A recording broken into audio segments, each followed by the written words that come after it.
Sunday night football breakdown here on the lines. It is the Kansas City Chiefs and the Green Bay Packers. This is 6 across the board in favor of the Chiefs on the road at the Packers. 42.5 is your total. I see coming through the Twitter machine right now, Andy Reid says everybody should be good to go for the Chiefs, so they have no injury concerns in this one. We know that Aaron Jones for the Packers, always a concern. Jair Alexander, all these different guys that have been battling injuries all season long for the Packers are all showing up on the injury report for them. Adam, if we take a look at this game, I mean, look, I moved the Chiefs down to 4. I know that's not a big move or whatever. I moved the Chiefs down to 4 in my power ratings. The offense has just been too hit and miss, right? I mean, yes, they ended up getting the win in the cover last week against the Raiders, but for an entire half, it was just an absolute sputtering. I mean, they couldn't figure anything out and couldn't get anything going. And, you know, you go on like long spurts like that against good teams and you're going to lose games. And so I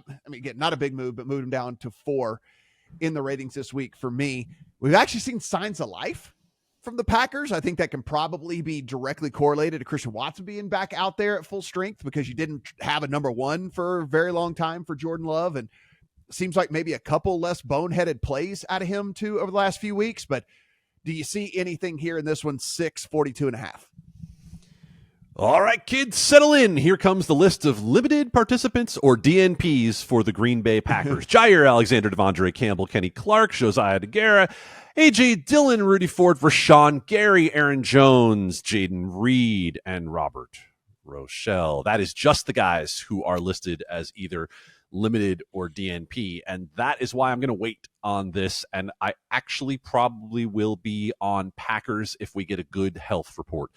This has all the makings to me of one of those games that Kansas City wins by a field goal late in the game, where they're either up 3 or 4 and they're running out the clock because Jordan Love has played a little better than you thought he was going to, right?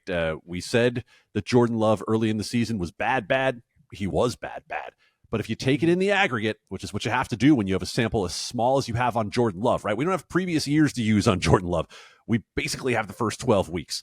You're going to get a quarterback who, by the advanced metrics, is middle of the road, right? You're going to get him around 12, 13. And in today's NFL, that's more than enough to keep a game inside of a score with a Kansas City team that cannot extend on anyone outside of a Raiders defense that got really, really exposed last week for exactly what they are. But that being said, there are too many injuries on this Packers offense right now to want to play them at the current number, not knowing who's going to be able to go. I would keep a close eye on this before Sunday night. If you get an injury report that is favorable, then I think taking 6 or, again, think about what's going to happen. Sunday night game, Kansas City is involved. You're probably going to see money in on the Chiefs, and you might just want to wait as long as you possibly can and get the biggest number you can on Green Bay if you're like me and that's the side you like.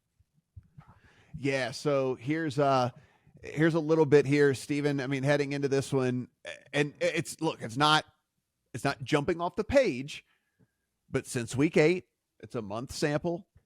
Green Bay defense, 14th in EPA allowed, 14th in success rate allowed. It's not, it's middle of the pack, but it's not bad. And so you see the offense play a little bit better as well. So maybe they are creeping more towards kind of a league average to slightly above league average team. And we have actually seen the Chiefs kind of struggle against teams with a pulse a little bit. And as we sit here, Aaron Jones is out for Sunday. Stokes is doubtful. Everyone else will be listed as questionable, it says. So that is actually coming through as we are recording this right now. So what do you see here in this one? I feel like for me, it's like if it's a bad injury report for the Packers, it's probably going to end up as a teaser leg for me on the Chiefs. And if it's a good injury report for the Packers, then it probably ends up as a Packers play, which I know doesn't help a ton of people like watching this right now who want to go make a bet, but it is at least kind of how I'm thinking in this one.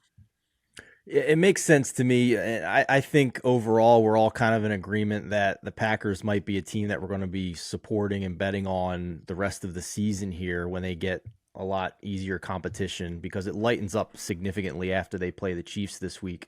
Over those past 4 games, you mentioned the defense, Matt. Jordan Love in that span, number 4 quarterback by EPA and CPOE composite. So Have to at least note, though, the competition that he faced and the defenses he played. He played the Rams defense, the Steelers defense, the Chargers, and the Lions defenses. So 3 of those, I think we all agree, were not very impressive. So I don't know if he's going to look the same against a much tougher defense, the number 2 pressure rate defense in the league with Kansas City, and a defensive coordinator that can get pretty complex and game specific and make quarterbacks kind of uneasy. So this is a huge test for Jordan Love.